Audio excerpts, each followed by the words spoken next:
e aí esse erro não se perdoa. Então ele vai ser punido, mas como nós já vimos, com uma causa de diminuição de pena. Então vamos lá. Nós temos 3 espécies de erro, de proibição, tá? O primeiro é o erro de direito, a ignorância da lei. O segundo é a suposição errônea de causa excludente de ilicitude. E o terceiro são as discriminantes putativas. Vamos então para o primeiro. Erro de direito ou ignorância da lei. O sujeito sabe o que faz. Todos nós, pelo menos em tese, sabemos o que fazemos. Não conhece a norma jurídica ou não a conhece bem ou a interpreta mal. A ignorância da lei é o desconhecimento da lei ou a interpretação equivocada da lei. Por exemplo, um soldado mata o preso por causa da ordem do comandante, supondo agir em obediência devida, que é obediência hierárquica, que está no artigo 22. Gente, a obediência hierárquica e a coação moral irresistível são 2 causas excludentes de culpabilidade. Todavia, mesmo que o soldado mate o preso dizendo que foi por ordem do comandante, não se justifica que o soldado assim o faça, porque qualquer pessoa que tenha discernimento vai saber que uma ordem do comandante para matar uma pessoa presa é ilegal e criminosa. Então é um erro evitável. Mas eu poderia dar um exemplo de uma coação moral irresistível, inevitável, invencível. Lembram da história do caseiro da TF, que trabalhava no Lago Azul, porque a moça, filha dele, foi sequestrada pelos malas da TF. Então os malas chegam para ele e digam para ele: olha, é o seguinte, seu fulano, ou o senhor pega as joias da sua patroa lá na mansão dela, de 6 milhões, né? Lá, 6 milhões lá no Lago Azul, né? Ou nós vamos mandar matar a sua filha. E ele entra na casa da patroa, pega lá as joias e traz para a malandragem livrar a filha dele. Nesse caso, ele está sob coação moral irresistível, uma excludente de culpabilidade. Eu não posso, gente, impor, responsabilizar, reprovar a conduta dele, porque ele não tinha outra alternativa. Ou ele subtraía as joias da patroa e levava para a malandragem, ou a filha dele morria. Então veja que eu tenho exemplos e exemplos, né? Eu tenho situações evitáveis e tenho situações inevitáveis.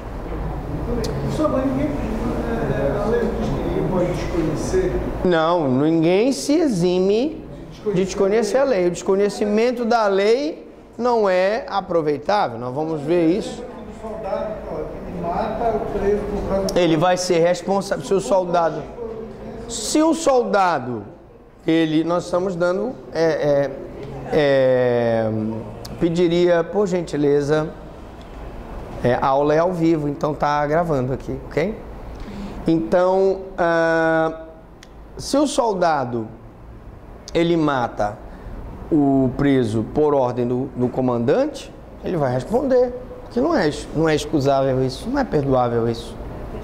Ele não pode dizer, ele tem discernimento para entender que aquilo não pode ser feito. Não é o caso do caseiro. O caseiro não tem escolha, é invencível o problema dele. Ou ele fazia ou a filha morria. Bom, então aqui o exemplo. A se casa com B, cujo cônjuge foi declarado morto. Olha o exemplo do náufrago, mas descobre-se que ele está vivo. A não pode ser condenado por bigamia, pois casou-se por erro sobre a ilicitude do fato, plenamente justificável pelas circunstâncias. O cara, anos e anos na ilha lá, a mulher já estava criando teia de aranha. De repente, parece, né? Um vizinho bonitão. O náufrago lá só se beijando com a bola, né? Bola daqui, bola dali. E ela então se casa. Mas evidentemente que o erro dela é inevitável. O cara, muitos anos fora, pensou que ele tivesse morto e se casou. Bom, outro exemplo, suposição errônea de causa excludente de ilicitude. A pessoa supõe que está em legítima defesa, em estado de necessidade, estrito cumprimento do dever legal, exercício regular do direito, e não está. O pai pensa que pode matar o estuprador de sua filha. Chega na casa, pega a filha dele sendo molestada e mata o estuprador da filha. Você pode dizer, poxa, professor Franklin, mas ele estava em legítima defesa da filha, mas ele desse um tiro para alejar o cara, ou então pegasse aquela tesoura de jardineiro e cortasse o documento do cara. Mas matar o cara já é meio barra pesado. A gente pratica o fato acreditando que a ordem jurídica prevê uma causa excludente da ilicitude da sua conduta, já que ele está em defesa da filha que está sendo estuprada. Claro que vai haver um homicídio privilegiado por violenta emoção, logo em seguida injusta provocação da vítima. Diga, Wood Allen, o nosso cover. Muito bem, você lembrou. Está um homicídio privilegiado. O pai não matou, professor. O cara que era morredor. É, né? Ele, se fosse lá no Ceará, lá em Sobral, o cara pegava e só ia lá e tchuc nos bagos. Chico Branco fez isso. Pô, bem. Discriminantes putativas, né? Um amigo meu fez isso. Foi? Bateu, valeu. Pô, bem, discriminantes putativas. Nós já falamos sobre discriminantes putativas na aula passada, mas não custa nada dar uma recapitulada. Discriminante putativa são aquelas causas de exclusão da ilicitude imaginárias, né? O cidadão pensa que está sendo ameaçado, mas na verdade o cidadão está puxando o lenço. Vimos tudo isso na aula passada, mas vamos dar novamente uma recapitulada. Então, o sujeito supõe erradamente que ocorre uma causa excludente de ilicitude. Então, no exemplo 1, no cinema, o pessoal está lá no cinema, e alguém grita, fogo! Na correria, A mata B, pensando estar em estado de necessidade putativa, evidentemente. Por exemplo, aquele grandalhão ali, se ele sair correndo, aquele bicho deve pesar uns 110 quilos, passa por cima desta moça da TF, a bichinha está magrinha. Está magrinha, coitada. Imagina ele esmaga, ele saindo correndo ali, ele vai pisando, pisoteia a moça fica toda esbagaçada, né?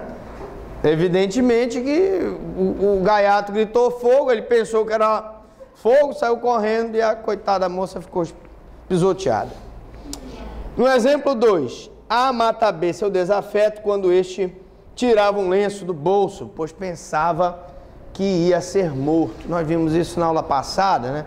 O cidadão prometido, um prometeu o outro de morte, e aí o outro põe a mão no bolso, tira o lenço, o cara pensa, não conta a conversa, manda bala lá. Tchau. Exemplo 3. Um sentinela que mata o próprio amigo, pensando ser um inimigo de guerra, né? Que é o chamado estrito cumprimento do dever legal putativo. O cara foi para a batalha, volta todo desfigurado, né? E aí, naquela escuridão, o sentinela tá lá, vê aquele bicho se mexendo lá embaixo, pá! Quando vai ver, o próprio amigo que voltou da batalha. E finalmente o exemplo 4, a pessoa que invade o domicílio alheio pensando estar sendo perseguida por um assaltante.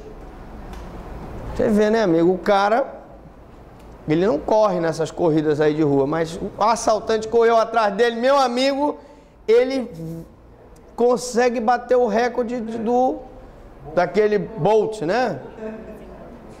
O Usain Bolt, né? Aquele cara do Ceará, aquele ali se alimenta de rapadura, aquele ali.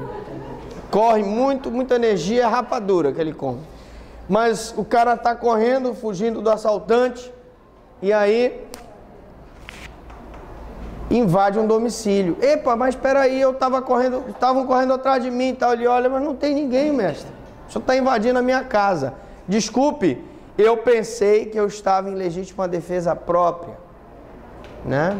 E assim vai. São espécies de situações em que ele pensa que está sobre uma discriminante putativa e não está. Gente, então era só. Perguntou. Nosso amigo Woody Allen vai desligar aí o ponto agora. Alguma dúvida, alguma pergunta?